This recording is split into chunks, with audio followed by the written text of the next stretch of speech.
Palakkad railway division വെട്ടിമുറിച്ചത് ദയാവധത്തിന് മുന്നോടിയായുള്ള നടപടിയെന്ന് Shafi Parambil M P. കേന്ദ്രത്തിന്റേത് രാഷ്ട്രീയ അവഗണനയെന്ന് ഷാഫി. ഇത് യുക്തിരഹിതമായ നടപടി. അഡ്മിനിസ്ട്രേഷനാണ് ഡിവിഷൻ മാറ്റത്തിന്റെ മാനദണ്ഡമായി പറയുന്നതെങ്കിൽ ചെന്നൈയിലുള്ള ദക്ഷിണ റെയിൽവേ ആസ്ഥാനം എന്തുകൊണ്ട് കേരളത്തിലേക്ക് മാറ്റുന്നില്ലെന്ന് അദ്ദേഹം ചോദിച്ചു. കേരളത്തിനായി ഒരു സോൺ വേണമെന്നത് നാളുകളായുള്ള ആവശ്യമാണ്.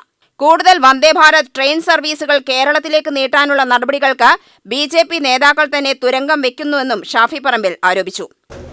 അപ്രതീക്ഷിതമായ തീരുമാനമാണ് റെയിൽവേയുടെ ഭാഗത്തുനിന്നുണ്ടായത്. ഇത് പാലക്കാട് ഡിവിഷന് ദയാവധം അനുവദിക്കുന്ന സംബന്ധിച്ചുള്ള നടപടികളുടെ തുടക്കമാണെന്ന് വ്യക്തമാക്കാൻ അവർ തയ്യാറാണ്. ഇങ്ങനെ ഒരു തീരുമാനം ഉണ്ടാവില്ല എന്ന് ഇവിടുത്തെ MP-മാരെല്ലാവരും നേരത്തെ റെയിൽവേ മന്ത്രാലയവുമായി മന്ത്രിയുമായി ബന്ധപ്പെട്ടപ്പോൾ ഞങ്ങൾക്ക് എല്ലാവർക്കും ഉറപ്പ് ലഭിച്ചിരുന്നതാണ്. ഇത്തവണത്തെ ജനറൽ ബോഡി മീറ്റിംഗ് ഇത്തവണത്തെ നമ്മുടെ സദേൺ റെയിൽവേയുടെ ഇവിടുത്തെ മീറ്റിംഗ് പാലക്കാട് വെച്ചിട്ടാണ് ഇന്ന് നടന്നത്. അന്ന് കൂടുതൽ സൗകര്യങ്ങൾ പാലക്കാട് ഉറപ്പുവരുത്തേണ്ട നടപടികൾ ഉണ്ടാകുമെന്നുള്ള ഉറപ്പാണ് ഞങ്ങൾക്ക് എല്ലാവർക്കും തന്നിരുന്നത്. പക്ഷെ അതിന് വിപരീതമായിട്ടും വിരുദ്ധമായിട്ടുമാണ് ഇങ്ങനൊരു തീരുമാനം വന്നിട്ടുള്ളത്. ആ തീരുമാനം ഒക്ടോബർ മുതൽ നടപ്പിലാക്കുമെന്നാണ് പറയുന്നത്. അത്തരമൊരു തീരുമാനം നടപ്പിലാക്കാൻ റെയിൽവേ തുനിയരുത്.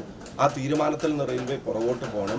ഇത് വരുമാന ശോഷണത്തിന്റെ പേര് പറഞ്ഞിട്ട് നമുക്ക് ഭാവിയിൽ നമുക്ക് അനുവദിക്കേണ്ട ട്രെയിനുകളുടെ അനുവദിക്കേണ്ട വികസന പ്രവർത്തനങ്ങളുടെ എല്ലാം കടക്കൽ കത്തിവെക്കാനുള്ള തീരുമാനമാണ്. പലതരത്തിലുള്ള ക്രൈറ്റീരിയൻ ഉണ്ടാക്കുകയാണ്. കാലിനനുസരിച്ച് ചെരുപ്പിടാനല്ല നോക്കുന്നത്, ചെരുപ്പിനനുസരിച്ച് കാല് മുറിക്കാനുള്ള ശ്രമം നടത്തുകയാണ്. അപ്പോൾ ആദ്യം തന്നെ ഇവിടുത്തെ വരുമാനം കുറയണമെന്ന് തീരുമാനിക്കുക. ഇവിടെ കിട്ടുന്ന ഇൻകം കുറഞ്ഞാൽ ഒരു വർഷം കിട്ടുന്ന ഇൻകം 10-50 കോടി രൂപ കുറയാൻ ഇത് തന്നെ കാരണമാകുമ്പോൾ ആ പേര് പറഞ്ഞ് ഫർദർ ഫണ്ടുകൾ നമുക്ക് അനുവദിക്കുന്ന കാര്യത്തിലും കൂടെ വീഴ്ച വരുത്തിയാൽ അത് നമ്മളോടുള്ള വലിയ കടുത്ത അവഗണനയ്ക്ക് വഴിവെക്കും. അതുകൊണ്ട് ഇത്തരം ഒരു തീരുമാനം ഒരിക്കലും ഉണ്ടാവരുത്. ഇനി ഇതിന് ഭരണപരമായ കാര്യങ്ങൾ പറയുന്നുണ്ട്, അതിൻ്റെ കൺവീനിയൻസ് പറയുന്നുണ്ട്.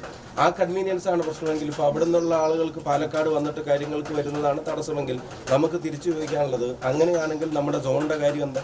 ഇവിടുത്തെ എല്ലാ കാര്യങ്ങൾക്കും വേണ്ടി ചെന്നൈയിൽ പോണ്ടി വരുന്നുണ്ട്. നമ്മുടെ റെയിൽവേ സോൺ ഏതാ? ഇപ്പം കർണാടകത്തിനൊപ്പം എനിക്ക് തോന്നുന്നു സൗത്ത് വെസ്റ്റേൺ എന്നുള്ള പേരിൽ ഒരു റെയിൽവേ സോൺ അനുവദിച്ചിട്ടുണ്ട്. ഇനി അഡ്മിനിസ്ട്രേഷൻ കൺവീനിയൻസ് ആണെങ്കിൽ റെയിൽവേ ഇത്തരമൊരു തീരുമാനം എടുക്കുന്നതിന് മുമ്പേ ആദ്യം കേരളത്തിന് സ്വന്തമായിട്ട് ഒരു റെയിൽവേ സോൺ അനുവദിക്കാൻ തയ്യാറാവണം. ഇതൊരു വരുമാനമില്ലാത്ത പ്രദേശമല്ല, ഇത് ആളുകൾ ടിക്കറ്റ് എടുത്ത് യാത്ര ചെയ്യുന്ന പ്രദേശമാണ്. നല്ല ഇൻകം റെയിൽവേക്ക് ഉണ്ട്. അപ്പോൾ അങ്ങനെയുള്ള ഒരു സ്ഥലത്ത് അതിനെ ദുർബലപ്പെടുത്താനല്ല റെയിൽവേ നിൽക്കേണ്ടത്. ശാക്തീകരിക്കാൻ നിൽക്കുന്നതിന് പകരം കൂടുതൽ പ്രൊജക്റ്റുകൾ അനുവദിക്കുന്നതിന് പകരം കൂടുതൽ ട്രെയിനുകൾ അനുവദിക്കുന്നതിന് പകരം കൂടുതൽ പ്രയാസങ്ങളിലേക്ക് നമ്മുടെ റെയിൽ യാത്രക്കാരെ തള്ളിവിടുന്ന തീരുമാനമാണ് ഈ BJP ഗവൺമെൻറ്റിൽ നിന്നുണ്ടായത്.